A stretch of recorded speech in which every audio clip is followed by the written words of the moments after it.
नमस्कार दोस्तों, स्वागत है आप सभी का आपके अपने इस यूट्यूब चैनल बाय एमडी धीवर पर। सो दोस्तों, आज का जो हमारा क्लास होने वाला है वो क्लास नंबर 31वां होने वाला है।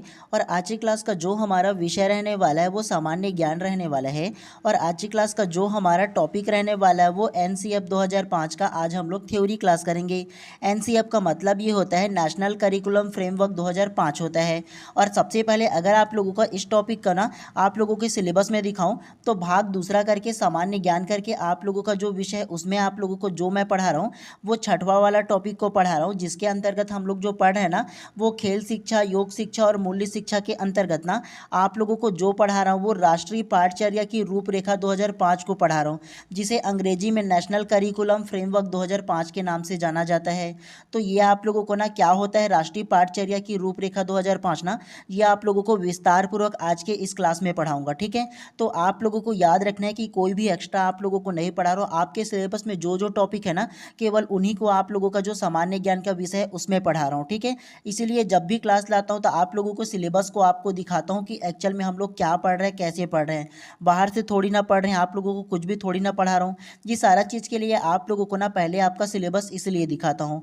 और यकीन मानिए बहुत जल्द आप लोगों का ये जो सिलेबस है ना वो कंप्लीट हो जाएगा। थोड़ा बहुत दो चार ही क्लास अभी इसमें बचा हुआ है। ठीक है, उसके बाद इसका जो प्रीवियस ईयर क्वेश्चन है ना वो आप लोगों को मैं करा दूंगा, प्रैक्टिस भी करा दूंगा, उसका टेंशन आप लोगों को नहीं लेना है। तो चलिए ज़्यादा देर नहीं करते हैं, सीधा सीधा आज के इस टॉपिक को देखिए। राष्ट्रीय पाठचर्या की रूपरेखा 2005, जिसे हम लोग अंग्रेजी में एनसीएफ 2005 नेशनल करिकुलम फ्रेमवर्क 2005 के नाम से जानते हैं।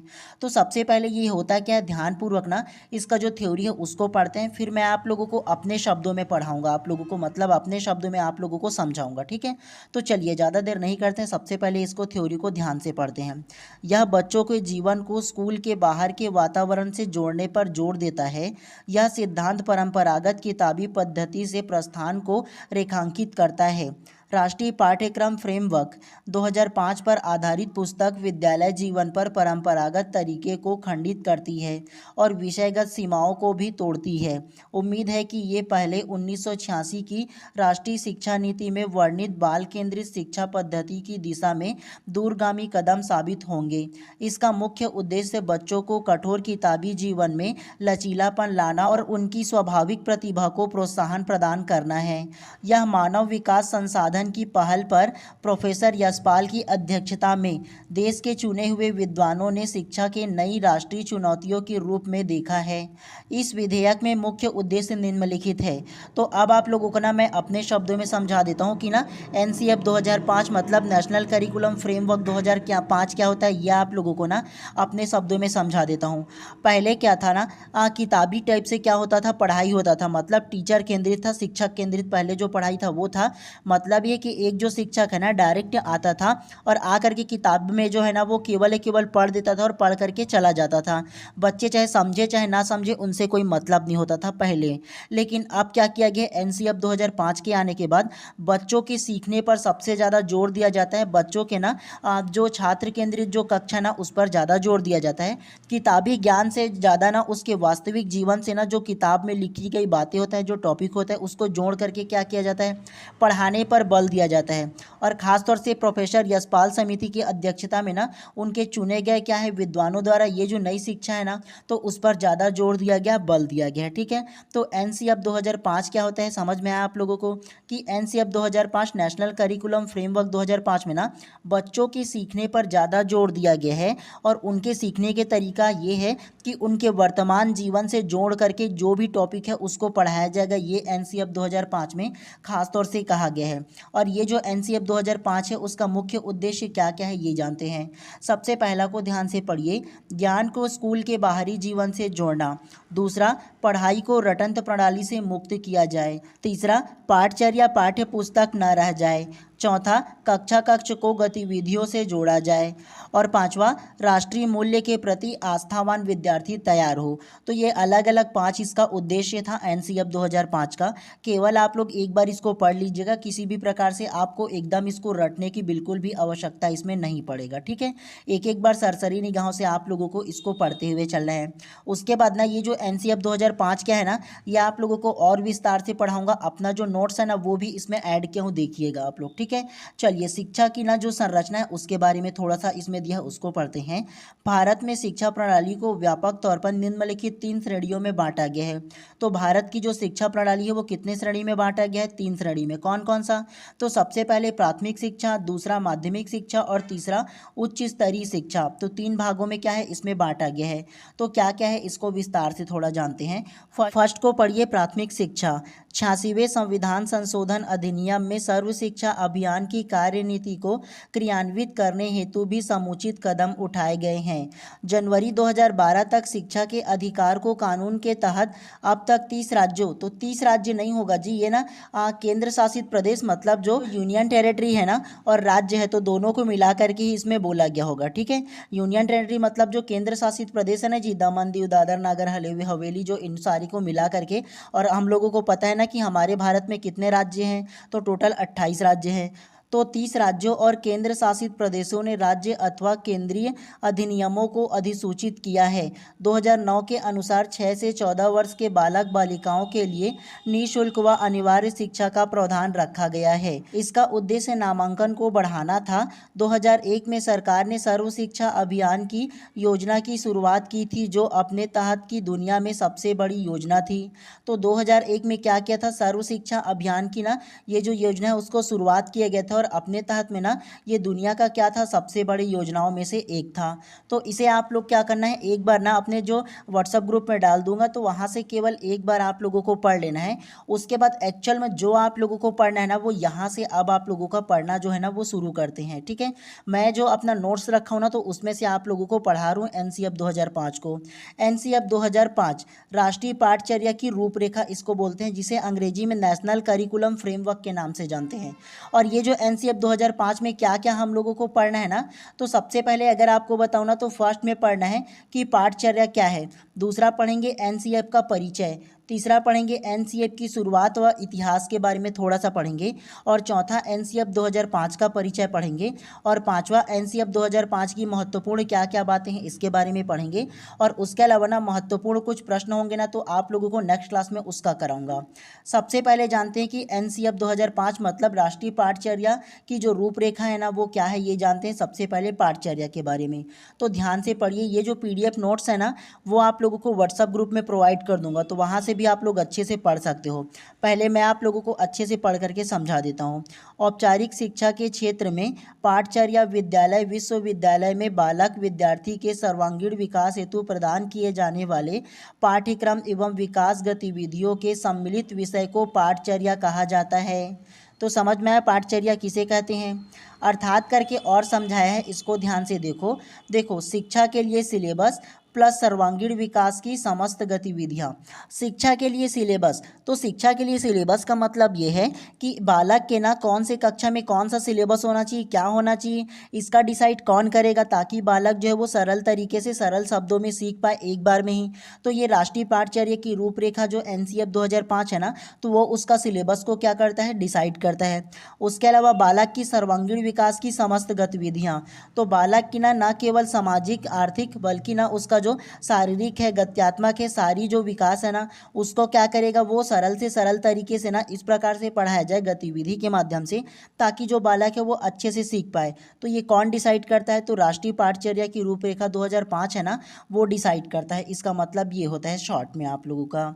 चलिए नेक्स्ट को पढ़ते हुए चलते हैं ऐसे ही। तो ध्यान से पढ़िए, माध्यमिक शिक्षा आयोग 1952-53 के अनुसार पाठ्यक्रम पाठचर्या केवल विद्यालय में प्रदत्त पारंपरिक शैक्षिक विषय से नहीं है, बल्कि विद्यार्थी द्वारा विद्यालय कक्षा, पुस्तकालय, प्रयोगशाला, कार्यशाला, खेल के मैदान, शिक्षक विद्यार्थी संबंध से प्राप्त अनुभव का समावेशन ही पाठचर्या को दर्शाता है। तो ये आप लोगों को समझ में आया ना कि क्या क्या होता है ये। चलिए उसके बाद नेक्स्ट को पढ़ते हैं। ऑक्सफोर्ड डिक्शनरी के अनुसार शिक्षा का निश्चित कार्यक्रम ही पाठ्यक्रम है। तो चाहो ना तो इसे नोट करके रख सकते हो। ऑक्सफोर्ड डिक्शनरी ने क्या बोला है एनसीएफ 2005 को, शिक्षा का निश्चित कार्यक्रम ही पाठ्यक्रम है। तो ये आप लोगों को ध्यान रखना है। अब ना ये जो पाठचर्या क्या होता है इसके बारे में जानते हैं। देखो शाब्दिक अर्थ करके दिया है, तो शाब्दिक अर्थ क्या होगा, करिकुलम होता है। लैटिन भाषा का शब्द है ये जो करिकुलम है वो, तो करी से क्या हुआ है, उत्पन्न हुआ है ये जो करिकुलम है वो, और इसका जो अर्थ होता है वो दौड़ना होता है, करिकुलम करिकुलम का जो अर्थ होता है वो, चाहो तो इसको नोट करके रख सकते हो, करिकुलम का अर्थ दौड़ना होता है उसको, ठीक है। चलिए उसके बाद राष्ट्रीय पाठचर्या की रूपरेखा मतलब एनसीएफ 2005 क्या होता है इसके बारे में थोड़ा सा विस्तार पूर्वक और जानते हैं। जो मैं आप लोगों को नोट्स प्रोवाइड करूंगा ना वो यही वाला है, इसमें से अच्छे से आप लोग पढ़ लीजिए, इसमें पूरा डिटेल दिया है एनसीएफ 2005 का। तो ये क्या है, राष्ट्रीय स्तर का एक क्या है डॉक्यूमेंट है, एनसीएफ 2005 है वो।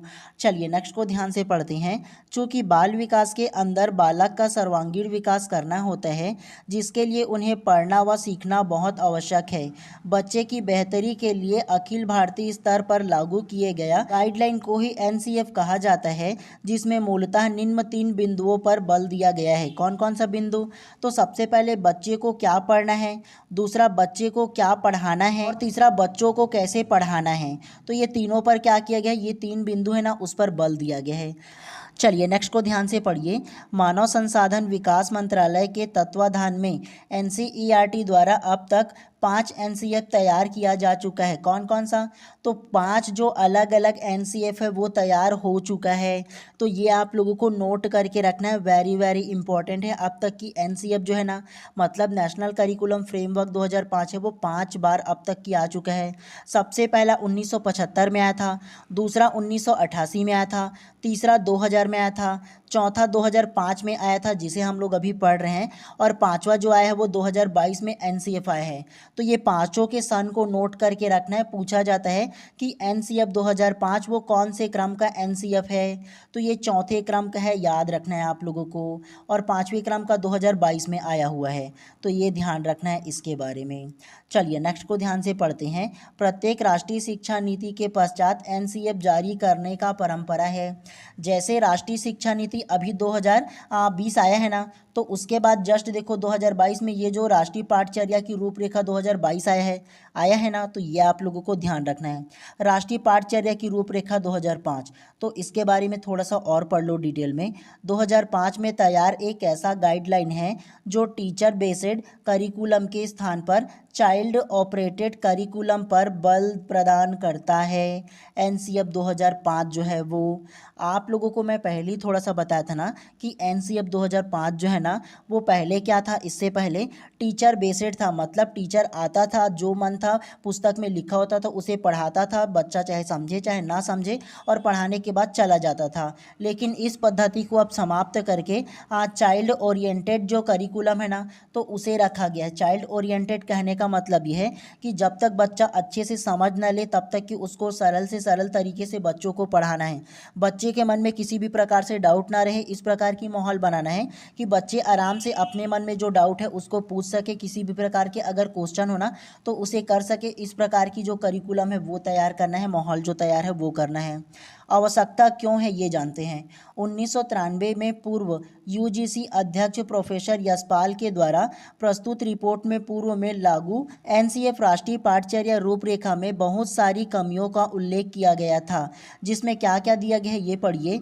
बोझिल शिक्षा प्रणाली, दूसरा पाठ्यक्रम की दृढ़ता, और तीसरा परीक्षा प्रणाली। तो इसमें 1993 में ना पूर्व जो अध्यक्ष था यूजीसी का प्रोफेसर यशपाल के द्वारा एक रिपोर्ट लाया गया था जिसमें ये बताया गया था कि ना एनसीएफ में बहुत सारी क्या है कमियां हैं, तो उसका उल्लेख किया गया था। तो इसी के आधार पर एनसीएफ 2005 है ना वो लाया गया था आगे चल करके, ठीक है। उसके अलावा 1986 में भी क्या होगा एनसीएफ आएगा। ध्यान से पढ़िए। प्रोफेसर यशपाल समिति और एनईपी 1986 से प्रेरित होकर 2005 में नेशनल करिकुलम फ्रेमवर्क जारी किया गया। नेक्स्ट को पढ़िए। प्रोफेसर यशपाल के नेतृत्व में 35 विद्वानों, प्राध्यापकों व शिक्षकों की टीम द्वारा राष्ट्रीय संचालन समिति तैयार किया गया। इस दस्तावेज को 21 राष्ट्रीय फोकस समूह द्वारा समर्थन किया गया। कितने समूह द्वारा इसको समर्थन प्राप्त किया गया? तो 21 राष्ट्रीय समूह द्वारा ना इसको समर्थन प्राप्त हुआ था, तो ये ध्यान रखना है। चलिए एनसीएफ 2005 की जो प्रमुख बातें हैं ना तो उसके बारे में थोड़ा सा जानते हैं। फर्स्ट को पढ़िए, शिक्षा को कक्षा कक्ष गतिविधि से जोड़ना होता है। नेक्स्ट को पढ़िए, एनसीएफ 2005 दस्तावेज का मुख्य लर्निंग विदाउट बर्डन, मतलब बिना किसी बोझ के सीखना होता है। है।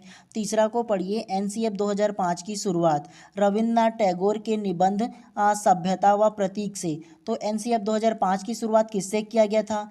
तो रविन्द्रनाथ टैगोर की जो निबंध है ना सभ्यता व प्रतीक से, तो यहाँ से इनकी शुरुआत किया गया था। तो चाहो तो इसको नोट करके रख सकते हो, विस्तार पूर्वक पढ़ोगे तो। ये आप लोगों को एकदम विस्तार पूर्वक क्यों पढ़ा रहा हूँ, ताकि इनसे अगर कहीं से भी प्रश्न पूछे ना तो आप लोगों से आराम से बन जाना चाहिए। तो इसीलिए आप लोगों को विस्तार पूर्वक पढ़ना जरूरी है। और ये जो है ना वो आप लोगों का अभी का नहीं, बल्कि आप लोग जब सीजीटेट सीटेट एग्जाम दिलाओगे ना तो उसके लिए भी इंपॉर्टेंट रहने वाला है। ये सारा चीज़ आपको पढ़ना ही पड़ेगा, तो आज ही से पढ़ लो ना जी, क्या दिक्कत है उसमें। चलिए एनसीएफ 2005 के जो उद्देश्य है उसको थोड़ा जानते हैं। फर्स्ट को पढ़िए, भलाई के प्रति तत्परता का विकास करना। दूसरा, सामाजिक बदलाव हेतु तैयार करना। तीसरा, लोकतांत्रिक प्रक्रिया में भागीदारी का प्रवृत्ति लाना। चौथा, विचार तथा कर्म की स्वतंत्रता का विकास। और पांचवा, नवीन परिस्थितियों से सामना करने की क्षमता का विकास करना।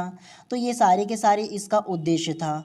अब नेक्स्ट को पढ़ते हैं एनसीएफ 2005 की जो 5 अलग अलग सिद्धांत है उसको पढ़ते हैं। पहला देखो, चहुमुखी विकास पर आधारित पाठ्यक्रम। दूसरा, रटंत शिक्षा प्रणाली से मुक्त। तीसरा, परीक्षा प्रणाली में लचीलापन लाना। चौथा, संपूर्ण ज्ञान को वातावरण से जोड़ना। और पांचवा, अधिभाव पहचान विकसित करना ताकि प्रजातांत्रिक व्यवस्थागत राष्ट्रीय मूल्यों की समझ का विकास हो। तो ये 5 अलग अलग इसका क्या था, सिद्धांत था। एक बार आप लोगों को केवल पढ़ते हुए चलना है, एकदम रटने की आवश्यकता आप लोगों को नहीं है इसको, ठीक है। चलिए नेक्स्ट को पढ़ते हैं। एनसीएफ 2005 अंतर्गत बालकों को सीखने की कुछ विधियों को बताया गया है। कौन कौन सी विधियां हैं? सबसे पहला, करके सीखने की विधि। दूसरा है निरीक्षण विधि। तीसरा, परीक्षण विधि। चौथा, समूह विधि। और पांचवा, मिश्रित विधि। तो ये कुछ विधियां हैं, इसको आप लोगों को क्या करना है, याद रखना है। चलिए उसके बाद एनसीएफ 2005 की जो परिप्रेक्ष्य है उसको जानते हैं। फर्स्ट को पढ़िए, बहुलतावादी समाज में राष्ट्रीय शिक्षा प्रणाली को सुदृढ़ करना। दूसरा, लर्निंग विदाउट बर्डन तहत पाठ्यभार को कम। तीसरा को पढ़िए, लोकतांत्रिक प्रथा मूल्य लैंगिक न्याय के प्रति संवेदना। चौथा को पढ़िए, संविधान में निहित मूल्य सामाजिक न्याय, समानता, धर्मनिरपेक्षता पर आधारित सोच को विकास। उसके अलावा पांचवा, गुणवत्तापरक शिक्षा सुनिश्चित करना। तो ये अलग अलग इसके परिप्रेक्ष्य था, तो इसे आप लोगों को थोड़ा सा पढ़ते हुए चलना है। चलिए उसके बाद भाषा के संदर्भ में पढ़ते हैं। मुझे पता है कि आप लोगों को ये जो चैप्टर है ना थोड़ा सा बोर लग रहा होगा। क्यों? क्योंकि देखो आप इतना लॉन्ग पढ़े नहीं हो ना, तो इसको पढ़ना आप लोगों के लिए ज़रूरी है, इसीलिए आप लोगों को बोर लग रहा होगा, इतना ज़्यादा नहीं पढ़े हो इसके वजह से। अगर आप लोगों को ना इससे संबंधित अगर आप लोगों को क्वेश्चन लाऊंगा ना, तब आप लोगों को पता चलेगा कि क्यों पढ़ना इनको ज़्यादा जरूरी है। तो कम से कम एक बार पढ़ लो ना जी सरसरी निगाहों से, ताकि आप लोगों को ये ना रहे कि मैंने एनसीएफ 2005 को अच्छे से पढ़ा नहीं है। आपको पीडीएफ को आपके व्हाट्सअप ग्रुप में डाल दूंगा, तो वहाँ से ना दोबारा डाउनलोड कर लेना, खुद से पढ़ना एक बार अच्छे से, तो आप लोगों को और अच्छे से समझ में आ जाएगा। चलिए भाषा के संबंध में क्या क्या है इसको थोड़ा सा जानते हैं।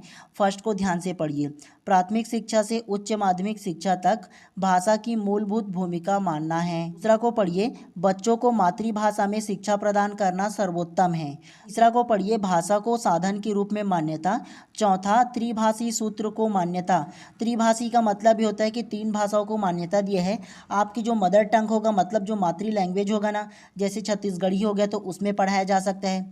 दूसरा, वहाँ की जो एरिया में जो चीज़ बोला जाता होगा ना, जो भाषा का उपयोग किया जाता होगा, मान के चलो हिंदी का उपयोग किया जाता होगा तो हिंदी में पढ़ा सकता है। उसके अलावा एक नेशनल लैंग्वेज में पढ़ाया जा सकता है, चाहे वो अंग्रेजी हो चाहे वो अन्य भाषा हो। तो त्रिभाषा सूत्र एनसीएफ 2005 में दिया गया है, तो ये आप लोगों को याद रखना है इसके बारे में आप लोगों को, ठीक है। चलिए उसके बाद नेक्स्ट को पढ़ते हुए चलते हैं। थोड़ा सा आप लोगों को ब्लर नज़र आ रहा होगा, लेकिन मैनेज कर लीजिए, मैं आप लोगों को पढ़ा दे रहा हूँ, पीडीएफ में इसका आप लोगों को साफ प्रोवाइड कर दूंगा। नेक्स्ट को ध्यान से पढ़िए, मुख्यतः भाषा, गणित, सामाजिक विज्ञान व विज्ञान विषय पर जोर देने की बात की गई है। तो कौन कौन से विषय पर जोर देने की बात की गई है? गणित, सामाजिक विज्ञान, विज्ञान विषय पर जोर देने की बात किया गया है। नेक्स्ट को ध्यान से पढ़िए, अभिभावक हित, राष्ट्रीय एकता पर बल एवं स्वतंत्र विकास की आवश्यकता पर बल दिया है। तो पढ़िए, कुल अध्ययन की संख्या 5। तो कुल जो अध्ययन है ना उसकी क्या क्या संख्या है? तो 5 संख्या इसमें दिया गया है। नेक्स्ट को ध्यान से पढ़िए, एनसीएफ में रुचि, मानवता, एकता, नैतिकता, सामाजिकता, उपयोगिता व संतुलन विकास पर भी बल दिया गया है। उसके उसके अलावा सीखना और ज्ञान की संबंध जो है ना उसको पढ़ते हैं। तो आप लोगों का ये जो है ना वो लास्ट है, आप लोगों को ज़्यादा वो पढ़ने की आवश्यकता नहीं है, थोड़ी सा बस और बचा हुआ है, ठीक है। चलिए नेक्स्ट को ध्यान से पढ़ते हैं। सीखना एक आनंददायक कार्य होना चाहिए। नेक्स्ट को पढ़िए। बच्चों को महसूस कराया जाए कि वे मूल्यवान हैं, महत्वपूर्ण है और उनकी बात सुनी जाती है। तो जब तक आप बच्चों को इम्पोर्टेंस नहीं बताओगे, कैसे है ना वो सीखेगा जी, कैसे वो समझेगा और कैसे अपने आप को इम्पोर्टेंट मानेगा। तो उसको इम्पोर्टेंट बताना ज़रूरी है। नेक्स्ट को पढ़िए। समग्र विकास केंद्रित पाठ्यचर्या हो। तो जितना भी समग्र विकास होना वो पाठचर्या के केंद्रित होना चाहिए। नेक्स्ट को ध्यान से पढ़िए। सर्वांगीण विकास हेतु पर्याप्त पोषण, शारीरिक न्याय, योग व खेल में भागीदारी सुनिश्चित हो। नेक्स्ट को ध्यान से पढ़िए। रचनात्मक शिक्षा को पाठ्यक्रम का हिस्सा बनाया जाए। नेक्स्ट को पढ़िए। समावेशी शिक्षा को प्राथमिकता देना। नेक्स्ट को पढ़िए। सीखने को मनोरंजक बनाकर वास्तविक जीवन से जोड़ना चाहिए। तो आप लोगों को एनसीएफ 2005 में केवल इतना ही पढ़ना था, एकदम ज़्यादा पढ़ने की आवश्यकता नहीं है। क्यों? क्योंकि देखो ये जो पीडीएफ ये जो है ना वो क्या है आपके नोट्स में, हम लोग जब कोचिंग कर रहे थे ना तो हम लोगों को ये जो पीडीएफ है वो मिला हुआ था। क्यों? क्योंकि हम लोगों को सीजीटेट और सीटेट के लिए पढ़ना था, तो विस्तार पूर्वक पढ़ना होता है। आप लोग जब इसको विस्तार पूर्वक एक बार पढ़ लोगे ना तो आपको किसी भी प्रकार से इसमें प्रश्न पूछे तो आराम से बन जाएगा, रटने की आवश्यकता बिल्कुल भी आप लोगों को नहीं है। केवल एक बार पढ़ना है और समझते हुए चलना है। अब तक की एनसीएफ ना 5 बार आ चुका है, ये चीज़ आप लोगों को नोट करके रखना है, जो जो इंपॉर्टेंट है केवल उसे ही आप लोगों को विशेष तौर पे बता रहा हूँ, ठीक है। और बुक में बोलोगे ना तो बुक में एकदम शॉर्ट में दे देते हैं जी, चाहे आप कोई भी बुक में देख लो अपना, ये देखो केवल इतना ही शॉर्ट में दे दिया गया और इसमें कंप्लीट कर दिया गया है। हमको ये नहीं पता चला इसमें कि एनसीएफ 2005 है वो कौन से क्रम का है, तो ये आप लोगों को उसमें पता चला ना कि चौथे क्रम का है। कितने बार आ चुका है एनसीएफ? तो 5 बार आ चुका है, ये भी आप लोगों को नया पता चला ना। तो इसीलिए आप लोगों को पीडीएफ को ना जो नोट्स है ना उसको पढ़ने के लिए बोल रहा था, भले ही थोड़ा सा लेट लगे लेकिन पढ़ लिया करो। और अभी तक आप लोगों ने व्हाट्सएप ग्रुप ज्वाइन नहीं किए होंगे तो कर लेना जी, आप लोगों के लिए इंपॉर्टेंट है, ठीक है। आपकी स्क्रीन पर जो नंबर आना है ना उसमें आप लोग क्या कर सकते हो, मैसेज करके ना व्हाट्सएप ग्रुप ज्वाइन कर सकते हो और तुरंत ही इसका जो पीडीएफ है वो मैं अपने व्हाट्सएप ग्रुप में डाल देता हूँ और वहाँ से आप लोग डाउनलोड करके एक बार कम से कम पढ़ लेना, इंपॉर्टेंट है आप लोगों के लिए। और जो जो नोट करने के लिए बोला उनको भी आप लोग नोट कर लीजिएगा, इंपॉर्टेंट है आप लोगों के लिए, ठीक है। चलिए इतना ही आप लोगों को इसके थ्योरी में पढ़ना था। अब नेक्स्ट क्लास में आप लोगों को ना इसका जो एमसीक्यू है ना उसको आप लोगों को लाऊंगा, इसमें कितना भी प्रकार से प्रश्न बन सकते हैं उन सारी चीज़ों का प्रैक्टिस करते हुए चलेंगे, ठीक है। चलिए आप सभी लोगों का दिन शुभ एवं मंगलमय हो, मिलते हैं इसी प्रकार से नेक्स्ट क्लास में।